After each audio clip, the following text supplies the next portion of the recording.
If you are a lover of horror stories, this chilling Nigerian story will keep you awake tonight. Trust us, you will not believe what unfolds when curiosity meets forbidden places and ancestral warnings. I remember following my boyfriend, Iremide, to his village last year to greet his great-grandmother.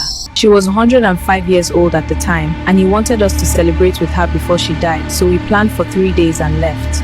We got there very late at night, and even before we reached the house, his car stopped working. Already inside the village, the engine just died, and we had to walk the rest of the way to his family compound in the dark.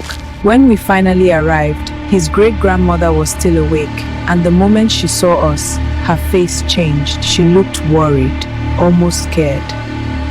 "You came so late," she said, her voice shaking slightly.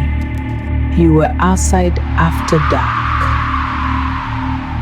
Iremide explained that the car had broken down and we had no choice, but she only shook her head and muttered something in Yoruba I didn't understand. The way she looked at us made my skin prickle. The next day, while everyone else was busy, I found myself sitting with her as she told me stories about the village and the old days. I was fascinated by her. This woman had lived through so much history. That's when I remembered something I'd read years earlier.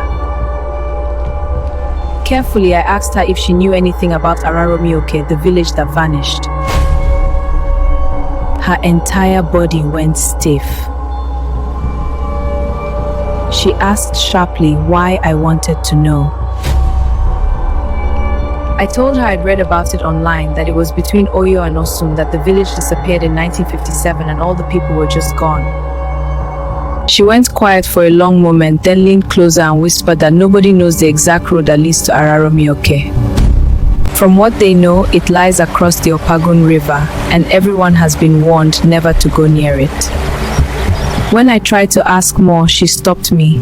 "Some places are meant to stay lost," she said. The way she said it made my blood run cold, but it also made me more curious. That evening, around 6 p.m., everyone had finished eating. Iremide went to the room to sleep early. He was exhausted from the journey and fixing the car. The great-grandmother and her maid were asleep too.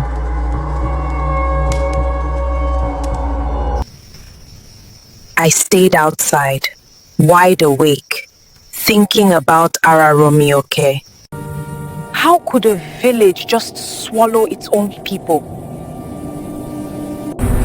Where did they go? What really happened? I had so many questions and I wanted answers, so I did something incredibly stupid. I waited until everyone slept, especially Iremide, then slipped on my shoes, grabbed my phone and stepped into the night. I started asking the few people I saw on the road about the Opagun River, and they pointed me in the direction.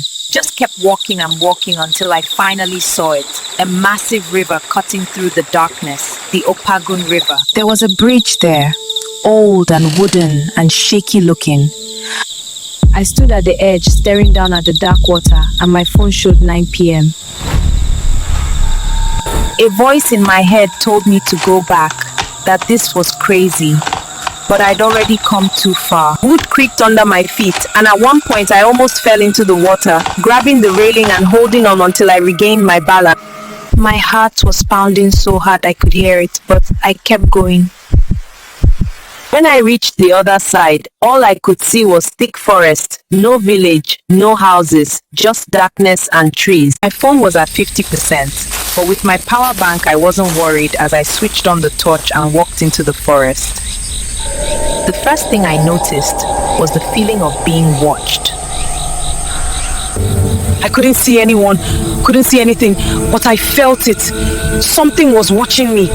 That's when I started running, and then my phone just died. I stared at the black screen in disbelief. It had been at 50%, stood alone in the dark forest, whispering prayers as I edged forward, branches scratching my skin and my heart pounding. About 30 minutes later, I realized something strange. I couldn't feel bushes around me anymore.